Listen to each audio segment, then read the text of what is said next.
Carl, good morning. Good to see you. Thanks for having me. The book only comes out today. Already the critics have gotten a hold of it. And some are saying this is 500 pages of you rewriting history, that this is putting the best possible spin on some very controversial episodes.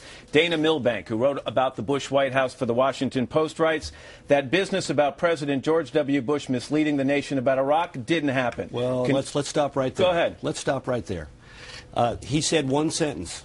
I devote an entire chapter to showing that Bush did not lie about Iraq. In fact, I quote Democrats. There were 110 Democrats who voted for the Iraq war resolution.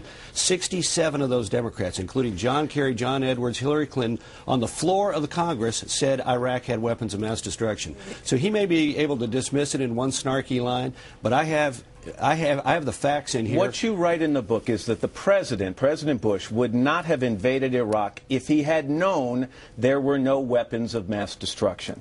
And what you write is, would the Iraq war have occurred without WMD? I doubt it. Congress was very unlikely to have supported the use of force resolution without the threat of WMD. But since the war, Carl, you know, so many people have come forward saying there was intelligence. There was intelligence pointing that Saddam did have weapons of mass destruction, but there was also intelligence pointing in the other direction, and there were voices of dissent, and those voices were ignored so the president could make his case. Look, the intelligence was worldwide agreed that he had WMD. He had ignored 14 resolutions following his surrender and after Kuwait to account for his WMD. He'd spent 12 years stiffing the international community.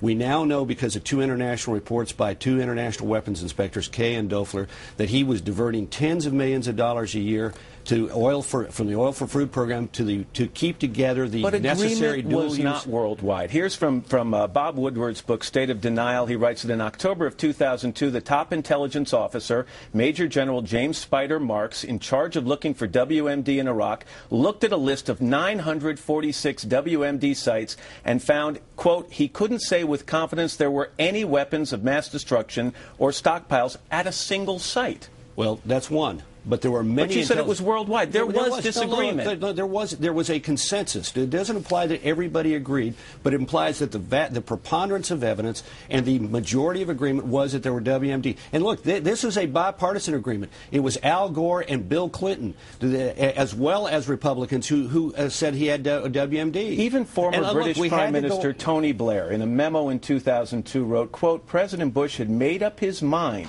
to take military action even if the timing was not yet decided, but the case was thin.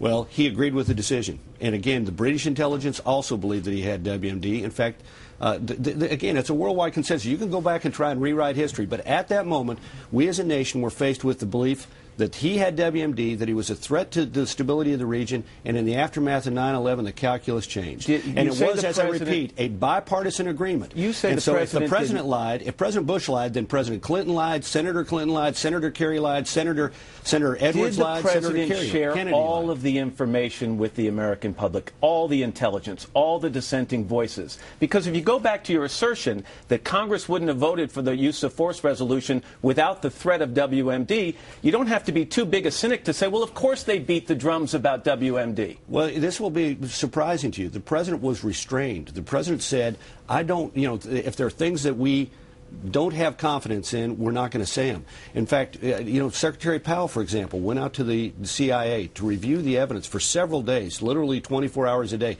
talking to the experts, reviewing the evidence to come to his own conclusion. The president encouraged that kind of review. We made the information available to Congress. Congress had access to that intelligence as well. You write in the book that one of the biggest mistakes you think you made was not staying on the offensive against the critics of President Bush after this thing started to fall apart. So the mistake wasn't saying, hey, we made a mistake, we got bad intelligence, or we acted on the wrong intelligence. You were worried more about the political damage to the president? No, what I was worried about was this, and let's be clear about what it was in the book that I talk about, and that is that in July of 2003, on one day, Senator Ted Kennedy goes out and says Bush lied about WMD. This is a man who 2 days after the vote, which he voted against the Iraq war resolution, nonetheless went out and made a speech saying, Iraq has WMD. There are other ways besides war that we can use to constrain that. The same day, Senator Tom Daschle, leader of the Senate Democrats, went out and said, the president is misleading the American people. The next day, Senator John Kerry and Senator John Edwards, in separate appearances, say the president misled the American people and is lying about WMD. They're joined by Jane Harman. When you have 5 major Democrats in 2 days pick up the same line, which they know is incorrect, that Bush lied about WMD, it was a political attack aimed at the heart of the administration, and we should have responded more than we did.